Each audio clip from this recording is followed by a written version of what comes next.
Welcome to ilectureonline. So what was the capability of this 1,100-pound small spacecraft that finally reached Mercury? Well, quite surprising. Even with the old technology where we didn't have the miniaturization that we currently have, it did quite well. It had some basic items that it needed to make the trip. For example, they did include a sunshade to protect some of the spacecraft from the harsh environment of the sun. It had two antennas, a high-gain adjustable dish antenna and a low-gain antenna on the end of a boom. It also had a set of solar panels that were able to tilt through an angle of 76 degrees for various reasons to be able to shift the orientation of the panel so that it could limit the sun exposure. Interestingly enough, you do have to be careful when you get that close to Mercury. You don't just want to have the panels pointing straight towards the sun because they would overheat and they would stop functioning. So they always had to protect them. And they also used the ability to orient the solar panels to use the solar radiation pressure to change the angle of the attitude. They also had a tracker on board. They used the ability of the tracker to keep track of where the sun was at and one very bright star. They chose Canopus, which is the second brightest star in the sky after Sirius. But for that, if you want to see Canopus, you have to be on the southern side of the hemisphere because it is located in the constellation Carina. It also had a computer on board. Of course, with today's standards, it was a very primitive computer. It had a command set of 512 words, which was not enough for all the commands required to run the spacecraft, but the ones that were needed for immediate reaction to any sort of situation, they were kept on board of the computer. Any other commands had to be sent via radio signal from the Earth to the spacecraft to command the other sets. Also, let's see, what else do we have? And that was the basic equipment to run the spacecraft. Then in addition to that, besides the camera, it had 5 or 6, I believe 6 other additional experiments on board. So let's go through them and see what they included. First of all, it included what we call an infrared radiometer, a device that was able to measure infrared radiation that is used to measure the temperature, and they used that to measure the temperature of the surface of Mercury and the top clouds of Venus, because as they passed by Venus, they took some measurements, they took pictures, and they sent those back to the Earth. But to measure the temperature of the surface of Mercury, at the night side, we had temperatures as low as 193 degrees centigrade, and on the sunny side, the temperature as high as 427 degrees centigrade. So we realized the temperature difference between night and day on Mercury were absolutely enormous. It also had what we call a plasma detector. Now, plasma is ionized elements or ionized gas, mostly the solar particles coming from the sun. So we had 3 total detectors, 2 that would be pointed towards the sun that would be able to measure the positive ions and the negative ions. Positive ions are typically hydrogen gas with the electrons stripped away, maybe some helium nuclei, the alpha particles with the electrons stripped away. And then the negative charges typically would be electrons. And then we had one detector that was able to measure the electrons as they sped away from the sun and from Mercury.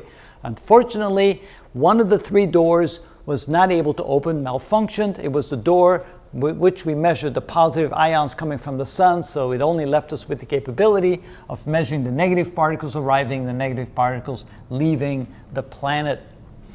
It was also used to measure the effect of the magnetic field on the solar wind particles, because that's one of the big things that magnetic fields do around planets. They divert, they change the direction of the ions, so the plasma detector was supposed to detect that.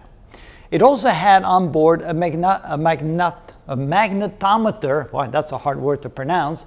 There's 2 of them, and they were positioned far away from the spacecraft at the end of a boom.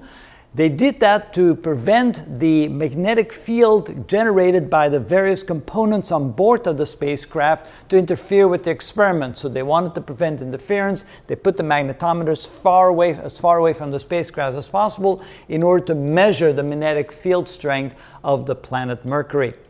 They also had an ultraviolet spectrometer, and this was used on the first flyby when the spacecraft went on the shady side of the planet, on the inside of the planet, so that it would be completely dark.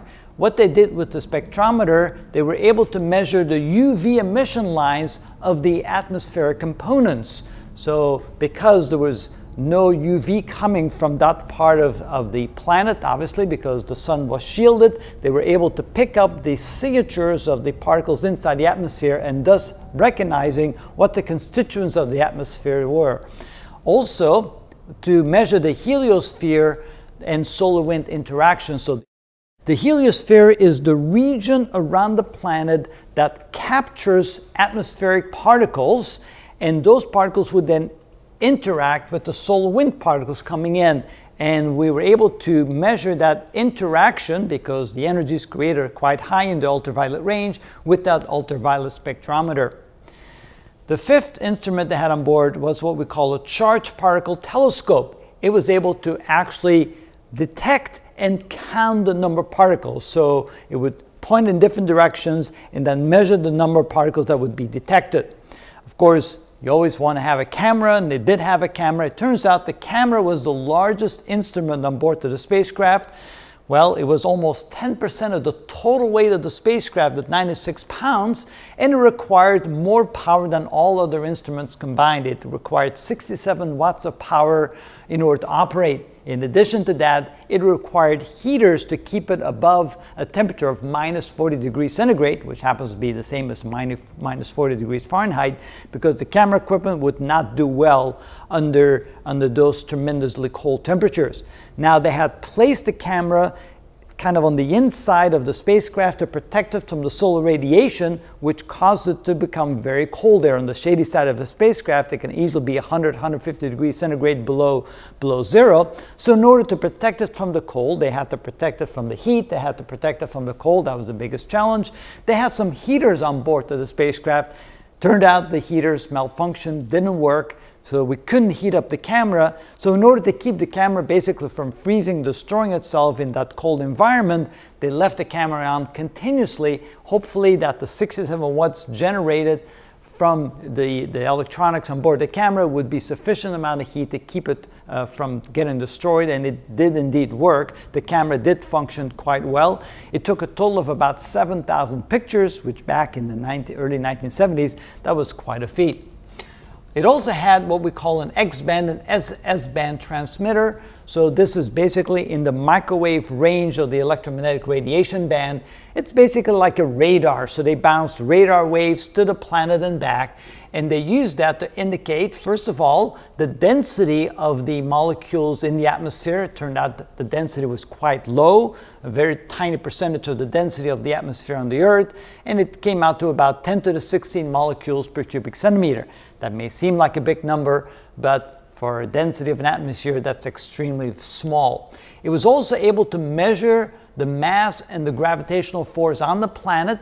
It does that by measuring the interaction, the gravitational interaction between the spacecraft and the planet itself. So in order to measure accurately the mass and the variation of the gravitational field across the planet's surface, you can see that as the spacecraft goes around the planet or flies by the planet, any sort of interaction, gravitational interaction, can be measured by these X-band transmissions, and by calculating the phase shift in those transmissions, we're able to calculate the mass and the gravitational force of the planet quite accurately.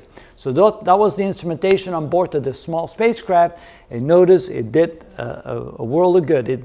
It was able to take a lot of different measurements, and we learned a tremendous amount about the planet just by sending this single spacecraft. It was well equipped with the right kind of equipment, even though some of it failed and didn't quite work the way it was supposed to. They were able to work around those problems and get the vast majority of the data they were hoping to get. And so this was the instrumentation package that went along with the spacecraft on the voyage to Mercury.